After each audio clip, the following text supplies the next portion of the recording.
How to get a job in 2025. I'm going to be pulling back the curtain on how I train job seekers to get jobs within 4 or 5 weeks.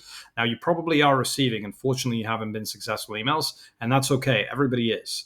I'm going to show you a way to actually do something very different to get roles much faster without actually putting hours and hours of work every day. It takes about 20 minutes. So have a watch of this and let me know what you think.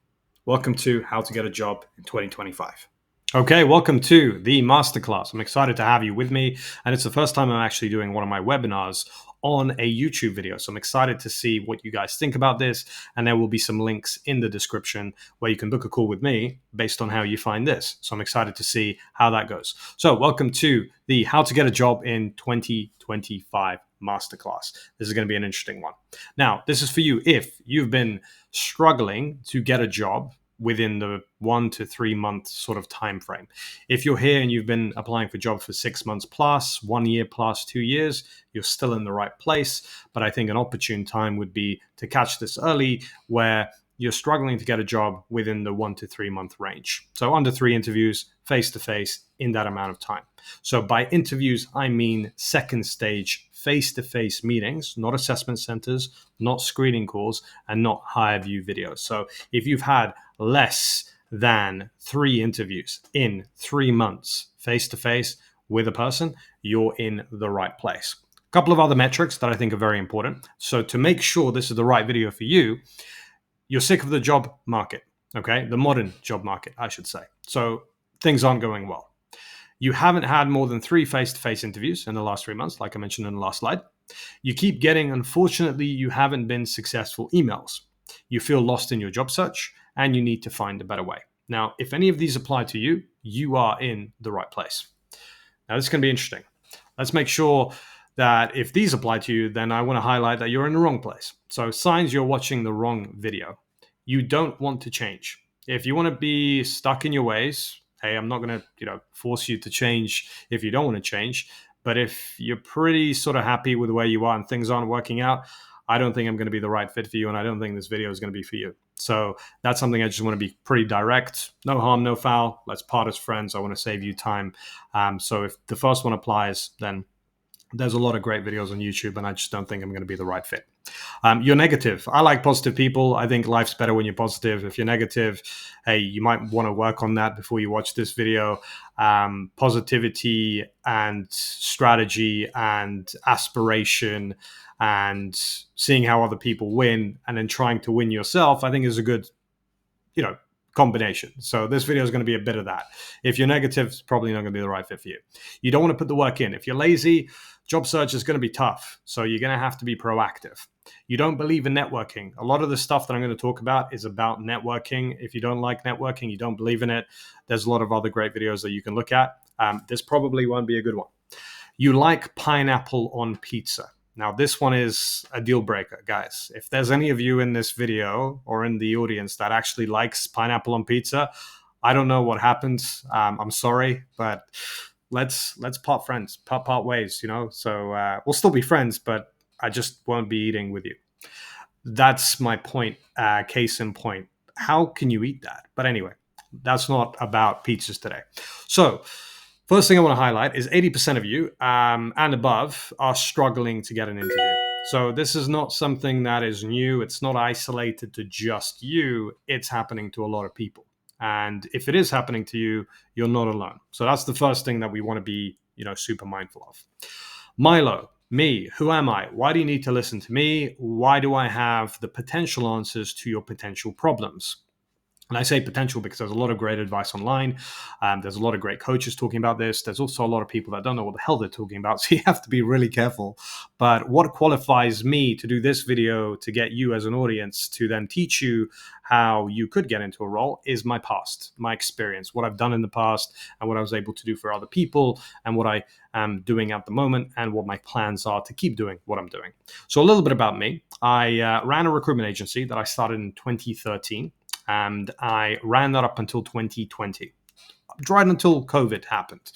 And I decided to change my sort of approach when COVID happened because the world changed. But a little bit before that, it was traditional recruitment. I was an agency recruiter. I ran my own company. I still run my own company, but in a slightly different way. And there's an image of me with my dog that was taken in 2020. But right before that, I was traditionally placing candidates in companies like Goldman Sachs, Amazon, Samsung, HSBC. I had an article written about me in Yahoo Finance because of my approach. My approach was always focused on company culture fit, soft skills, work style, finding out more about the candidate than just the experience. And a lot of companies really like that approach, and I ended up helping quite a lot of companies with their approach to finding candidates. So I was advising hiring managers on how to find the right people. Now, COVID massively changed the industry, and then I found myself coaching people. And I found myself giving a lot of advice, and the advice that I gave ended up getting a lot of people jobs. And then what happened in, you guessed it, November 28th, 2020, I established a company called How to Job, which is what I'm currently running at the moment. And How to Job is traditional recruitment as well as advisory services. So you'll see a lot of webinars that I do, a lot of advice that I give on YouTube, because it's not just traditional agency recruiting, it's more coaching people, giving them strategies to get into the right roles, which is a little bit more about what we're going to get into this video. So this is my profile. This is who you can reach out to. So when you connect, you actually speak to me, and you can see a lot of the job seekers that I deal with. And I think this is some education that you can actually follow. If you have a LinkedIn account, great. If you don't, make one. You will need it in your job search, and connect to me, because there's a lot of content that I provide for free that you can use to get into a role. Now, there's a lot of people that I've worked with, a lot of job seekers, a lot of people who have been in the same position that you're sitting in right now, who have tried to get into a role and it hasn't worked out for them. They've been traditionally applying. They see a lot of, unfortunately, haven't been successful emails, and they've had a tough time.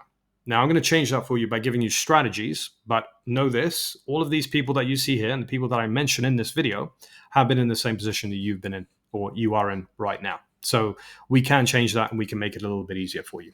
I've also got a podcast with my co-host Vaibhav. Vaibhav was a student of mine who I helped get into London Stock Exchange Group. Vaibhav, if you're listening, shout out to you. Appreciate you always.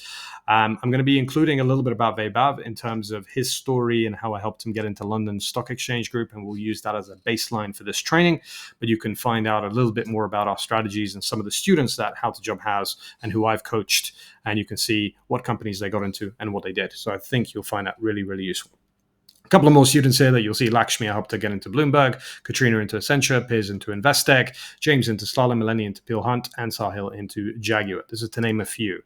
Now, a lot of people you'll find on the website have gone into a lot of different types of companies, so there's no set specific industry, but I do like to give advice for finance and tech. So if you're looking for finance and tech, that is music to my ears. If you are looking at construction, medical, I'm still going to give you great advice that you can use. But if it's tech and finance, I'm your go-to resource.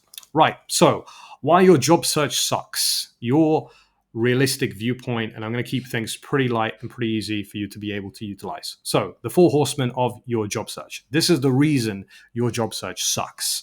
I want you to imagine this is your competition. There's hordes and hordes of people, and everybody technically looks the same. So this was made on purpose. So everyone looks really boring right now. This is what employers see when they see 5,000 applications come through. They don't know who to pick. They don't know which one to choose. And it's market saturation. So that's your first horseman of your job search. That's the first enemy. The second enemy is an evil robot that's burning every resume. No, it's an ATS. So an ATS is applicant tracking software. And it kind of looks a little bit like this in my nightmares, but it's like a T-100 robot from the Terminator movie that's been sent back in time to burn your resume every time you make an application. So when you make applications, due to the first horseman of so many people, applying for jobs, they have to eliminate 98% of CVs and resumes. So this software will eliminate most of the CVs and resumes in order to kind of have a more manageable process of finding the right applicants. So this is probably one of the biggest reasons you're on this video, is because this is happening to you, whether you know it or you don't, but this is an actual issue.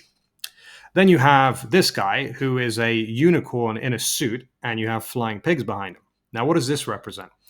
Unicorn job syndrome. Now, there's a lot of companies that will post a job with experience that's just unfeasible to get. I literally saw a job that required 5 years of a program or a software that has been around for 9 months. And they were looking for a candidate that had all the experience that wasn't viable, and a university student with about 4 years of experience. I mean, you've probably seen the same things that I have, right? There's all these jobs that just cannot make sense to find an applicant for. And the reason that's happening is we call it the unicorn job syndrome. There's 4 or 5 people who make a job advert and they just put all this extra stuff in the hopes that they'll find the right candidate. Now you pair that up with market saturation and the evil robot ATS system who's eliminating your CV, then you have a few problems to worry about. And then last but not least, you have AI. And AI is basically eliminating responsibilities and actual roles by just a new program coming out every week that then destroys an entire responsibility that you probably have gone to university for or have tried to get experience for to be able to get the job. So companies are then wondering, well, we have all these people. We have an ATS system that eliminates 98% of CVs. Then we have all these job type of descriptions that we're writing that nobody seems to want to apply to. It's just completely unfeasible. And then you have AI disrupting everything. And that's your baseline. That's why your 2025 job search hasn't been fruitful. Now we're going to fix that with a strategy. So that's what we're up against. That's your 4 horsemen of the job search.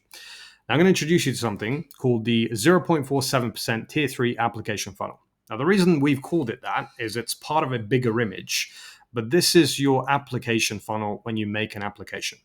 Wherever you are in the world, if it's a major city or a busy city, you're up against a lot of people. So I want you to imagine that you're in a pretty normal city in the UK, let's say Manchester or Leeds. We won't even touch on London just yet because these numbers tend to expand when it comes to bigger cities. But I want you to imagine you apply to a job. You have 5,000 applicants. Okay, that's your competition. 5,000 base applications.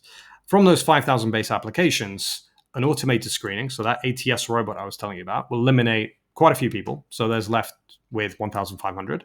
Then from 1,500, a manual resume review and pre-screening. So this is where people actually will read CVs or resumes, and that'll be 300 people. And then they're going to shortlist 20 people. So humans will actually look at a CV or a resume and then decide from 20 people, we're going to select 5. So I want you to think about that.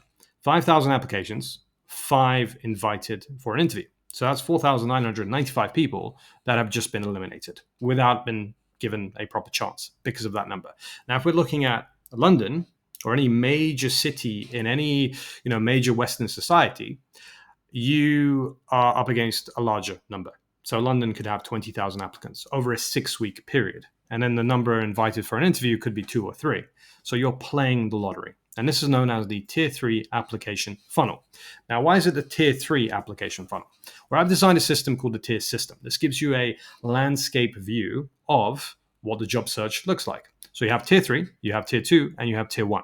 Tier 3 is applications. The reason you will see a 0.47% or a measly 0.47% statistic is that's your success rate in getting a job using Tier 3. So this is you applying for jobs. You probably would have heard of people making thousands and thousands of applications to get just maybe 1 or 2 interviews. That's the statistic. Tier 2, you have recommendation. Now, you'll notice recommendation jumps to 44%. And I'm going to explain one of my students who generated 44% success because they got recommended to a role. So Tier 2 is all about being recommended to an opportunity rather than applying for it. So if you know someone in a company where you want to work in that company and they know you and they like you, they will recommend you. But what's Tier 1 about? And why does Tier 1 have 71%? Well, I'm glad you asked. Tier 1 is all about being invited to apply. I want you to imagine that you're on LinkedIn and you get a message from a company you want to work for. And they say, hey, we want you to apply to this job. And then you think, this job's perfect. I would love for this to happen. And you respond back to them and you say, sure, this looks great. And then they put you forward for an interview and it happens within a couple of days. And the interview process seems to be pretty quick and easy. And you get the offer. And that's because you've been invited to apply. You're not up against 5,000 people. Hell, you might be the only person invited, or you might be invited with 3 others. But your chances skyrocket because this company who's invited you have seen your LinkedIn profile and they've deemed it important to reach out to you because they want to give you an opportunity. So you have a much better chance. So ideally, you want to be in tier one. But tier two and tier one, those are the places that you will most likely get multiple interviews, multiple offers within a very short amount of time in comparison to tier three. So the reason, again, you're on this video is because tier three is not working for you and we want to move into tier two and tier one. Now, I'm going to introduce you to Vaibhav. Vaibhav is a student of mine who I worked with in 2022, and I helped him get into London Stock Exchange Group. We worked together for about 5 or 6 weeks, and we got into this company pretty quickly and pretty easily with tier two. So Vaibhav and I developed a strategy, or I worked with Vaibhav and I gave him a strategy specifically to reach out to the head of HR, hiring managers, people doing the job that he wanted to do in a group of companies that he wanted to work in. And we started getting meetings with these employees, with these decision makers. And he was able to leverage those meetings into getting opportunities. So that's what we're going to talk about today in this video. Now, keep in mind, Vaibhav had zero experience, nothing, zilch. And he doesn't mind me saying this. We joke about it quite often, but he got into a role that required 3 years of experience and he had zero. So you might be wondering, how the hell did he manage that? Well, he didn't do this approach, which is emailing this guy with an email saying, hey, I would love to work for London Stock Exchange Group. Can I get a job? That didn't happen. That's what you're doing, and it's not really working out. What he did was he started reaching out to people using LinkedIn and asking questions, not sending CVs and asking if he could get a job, but actually asking questions about the company culture, the work style, the soft skills, the measurable metrics, the key metrics, the personality traits. He did a lot of research on what made London Stock Exchange Group tick, what are their key buying buttons when they're investing in people. Now, keep in mind, he's an international job seeker, or he was an international job seeker. He required a sponsorship, which he got, but he was able to really figure out why they would hire him by speaking to people. So it's all about networking. If you network with the company you want to work for, you will ultimately have a much better chance to generate a role. So he reached out to someone doing the job, which was an account manager. He reached out to an office manager. He reached out to the head of HR. He reached out to the VP. He reached out to a HR manager, and he started asking questions. I want you to imagine asking questions like, when it comes to international job searches, what is that key metric of success you look for? What's the company culture plus soft skills required as a fit before you look at potential candidates? So this is something that's really interesting. And it sounds a lot better than, hey, any jobs. So you want to start getting a little bit proactive. So you start eliminating those 4 horsemen even being an issue because you're going directly to the source of companies. Now, he got into tier 2, which means he had a 44% chance of securing a role. Now, he spoke to the head of HR and he was able to get into a pretty good opportunity. Better than just any opportunity, he was able to generate an internal hidden position. Hidden jobs, they say there's about 80% of them. This is from statistics in 2024. 80% of jobs are hidden. Now, some people speculate it's a little bit lower. Some people think it's a little bit higher than that. But let's assume it's 50-50. 50% of jobs are hidden. 50% of jobs are traditional. That means that all the jobs you see are traditional, and all the jobs you don't see, which is the same amount of jobs you do see, are internal. So the only way to get to those internal jobs, which Vaibhav was able to do, was by speaking to people who had decision-making ability in those companies. So that's something that I would like you to start thinking about doing. Now, this is a little graph of what I call the soft profile. I'm going to use Vaibhav as an example in this. Now, notice that I said he had zero experience, and I've chalked out the hard skills. We didn't talk about that. We spoke about soft skills. We spoke about company culture fit. We spoke about measurable metrics. We spoke about personality types, work styles, industry types. Now, Vaibhav wanted to work in finance. He wanted to work in London Stock Exchange Group. He also had a list of other companies that How to Job was able to provide him with in terms of other people that he was supposed to reach out to as well. So we can speak about the industry type with confidence. We also knew what the soft skills were, the company culture fit, all these extras. But you've got so much more to give than just the experience you may not have to deal with decision makers who want to invest in you. Companies will hire you based on who you could be via the soft skills you have. Companies will also think, is this person going to stay here long term, judging by the company culture fit you currently are looking for? And also judging by the measurable metrics, so maybe past projects, academics, or part-time roles that you might have done. Companies are considering if they should hire you based on that experience. So that's something else that you can talk about. Now, a little excerpt from this YouTube video. In the link below, you can book a call with me and we can go through what's known as an SSI score. Everybody has a specific SSI score on LinkedIn. This is an algorithmic score. If you book a call with me or my team, we'll go through what your score is by how your LinkedIn profile is judged by the LinkedIn algorithm. Now, if you've got a score below 50, chances are you're not seeing all the jobs available and people aren't actually shortlisting your applications. If you do get a score above 50, you will then start to see more jobs. And there is a link below that you can book a call with me or my team. That will take you to a page that looks a little bit like this. It's going to have a 2-minute video, me talking a little bit more. Apologies. Book a call, and me or my team will speak to you and actually get you some strategy to get the same results like they've had. Right, back to the training. This is what your job search looks like.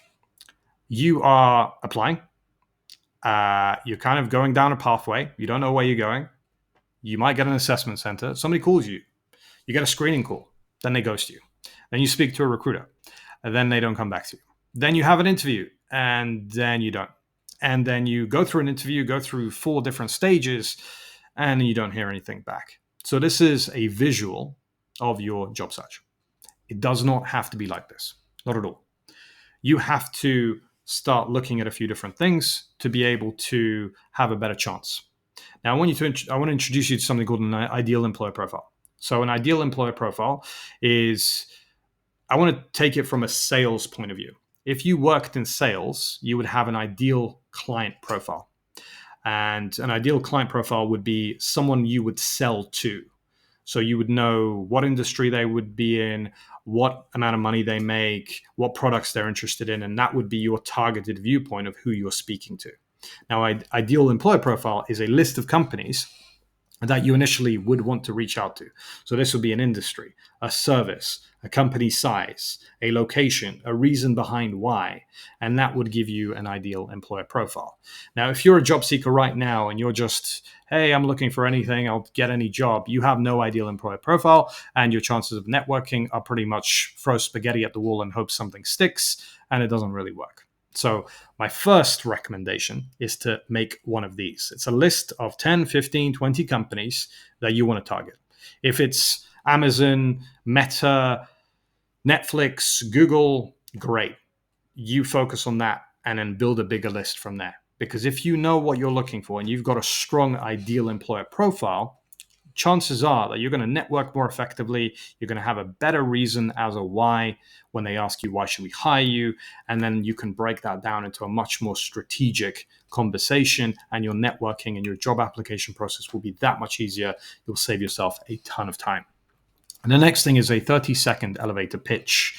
I want you to imagine that you walked into that dream company and you've got the CEO in the elevator with you. And the elevator stops for 30 seconds. Don't ask me how you know you've got 30 seconds, but you've got 30 seconds. And you want to turn to the right and you want to say to that CEO, hey, the reason your company should hire me is because, and you've got 30 seconds to make an impact. Now, I'm not telling you to walk randomly into office buildings and play around with the elevators and hope they stop and luckily get the CEO. That's probably not going to happen. But if you're in an interview and they ask you, why should we hire you? You need to have a 30-second elevator pitch to sell yourself super effectively. If you manage to do that, not only will your interviews go faster, but you'll build a better list of people to speak to when you network, and your life will be much easier. And chances are you'll probably get the job as well. Soft profile, something we spoke about. I want you to think about what soft skills you have, what company culture fit you're looking for, what measurable metrics from past experiences you have. What's your personality type? Get a piece of paper, write down on a notepad on your phone. Start building out a persona. And I'm not saying for you to create a new version of who you are, but start to explain to yourself who you could be in that role when a company asks you specifically, okay, well, what soft skills do you have? What are you looking for? What's the company culture that you're looking for? If you've got a good idea of what you're looking for with a company list and you have a strong elevator pitch, your confidence will just go through the roof. And then you'll start to find more opportunities faster and faster. I hope that makes sense. Informational interviews. This is a big one of my favorites. A lot of you don't know that you can have what's known as an informational interview, which is a 5-minute, 10-minute, 15-minute phone call with practically any employee in any company. If you reach out to people and then you say, hey, could I get 5 minutes of your time? Okay, if you reach out to them without any context, they're probably going to say no. But if you build enough rapport and you connect with people and you ask for 5 minutes, some employees will say yes. Not all of them, but you need about 30% of them to say yes for you to have consistent meetings with people in companies you want to work in. If you have good informational interviews, you can ask a closing question. Okay. And a closing question is where you have the ability to say, judging by how I presented myself, do you feel that I would be a good fit? If they say yes, you can then take it one step further to say, could you help me make a formal application that results in an interview? And if they say yes, you have an interview. So think about that. Getting informational interviews is a game changer. And if you're just applying and doing nothing and waiting, and unfortunately you haven't been successful, then you're probably not getting the most out of it. So I want you to imagine all of these things that I've just shared with you right now. Having an ideal employer profile, having a soft profile, having an elevator pitch, and then asking for informational interviews, you will have an unfair advantage over most job seekers. So that's something to definitely start utilizing. Now, a couple of students that I want to share a little bit about their success with you. Lakshmi, she started researching. Her soft profile was about company culture, soft skills, measurable metrics. These are talking points for her. We were able to reach out to a senior research analyst. That senior research analyst generated a meeting with the head of HR. That head of HR then offered an internal interview process for a research analyst for Lakshmi, which she did not have experience for, but she was able to get an interview and then an offer and a sponsorship. Very important to know. Vaibhav, you know about. We spoke about company culture, personality, key metrics. We reached out to the head of HR, and then the hiring manager offered Vaibhav a internal role for London Stock Exchange Group for an account manager. So good job him. Morgan. So Morgan is an interesting candidate. Morgan got 5 offers in 5 weeks with wealth management companies. Now, Morgan's previous experience was he was a teacher, and a lot of companies traditionally that he applied to pushed him out of the way, said, unfortunately, you don't have the right experience. Teaching and wealth management, great professions, but they're very different. And he wasn't able to get any interviews traditionally in tier 3. But when it came to tier 2 and tier 1, he was able to speak to wealth managers. A lot of wealth managers recommended him to other wealth managers, who then recommended him to hiring managers. And then that turned into a lot of interviews. So he had a very busy month, 5 weeks, 5 offers, got all of them. Literally, the only problem he had was, which one do I accept? And you can find out more about him on the How to Job website. So I do recommend that 100%. So a lot more other people. You can check the website out. You can see a lot of other people that I've worked with. And the story is very similar to probably what you're facing. I've been applying for a while. Nothing seems to be happening, but there is light at the end of the tunnel. Now, another thing to think about is the hidden job market. This changes your perspective on your job search. Not to say that you need to get a job in the hidden job market, but you need to start looking at the job market as a different beast than you have before. It's not the 90s. You're not applying for jobs and hoping that someone calls you back. You have to get proactive. There are hidden elements to your job search. You need to start becoming conscious of those. I say conscious competence is much better than unconscious incompetence. If you don't know about this and you're incompetent at it, sorry to tell you, you're unconsciously incompetent at the moment. It's very easy to fix that. You just have to start reaching out to more people and start fact finding. And you're technically starting that process by being on this video. So thank you for that. Now, what you're doing that we want to change, apply, wait. Unfortunately, you haven't been successful. Let's stop that madness. We all know that insanity is doing the same thing and expecting different results. So your approach is insane and not in a good way, and you don't have any offers. So let's change that to start getting some offers. So this is what it's costing you. I want to kind of hit home with a monetary value. If you're in the United Kingdom and you're looking at a good salary, which I believe is 45K, after tax, that's £2,885. Now, that's what it's costing you every month you're not in employment. So if you're currently unemployed, that's the cost of you not being in a job. In the US, it's $4,162. And in Europe, it's about €2,500. So every month you're not at work or not in your dream position, that's what it's costing you. I need you to take this super seriously, and I need you to push forward, especially with networking. Okay. Now, 3 is a charm protocol. One of my students, Dushant, he was able to get a product manager position. And he reached out to senior product managers to get referrals. He reached out to 3 people in one company, took him a day. He was then referred to a head of HR, and that head of HR referred him to a hiring manager, and that hiring manager gave him an interview, and he got a position out of that. literally a day's work. I worked with him for about 5 weeks, and there's a podcast that I've done. I would love to invite you to watch that. I'll leave the link in the description. Lovely guy, really, really interesting story. And this is something that I would like you to start doing. Now, do not forget that in the links below, schedule a call. Schedule a call with me, schedule a call with the team. Let's talk about your job search strategy and let's get you employed. Thank you so much for your time, and I'll see you on the next one.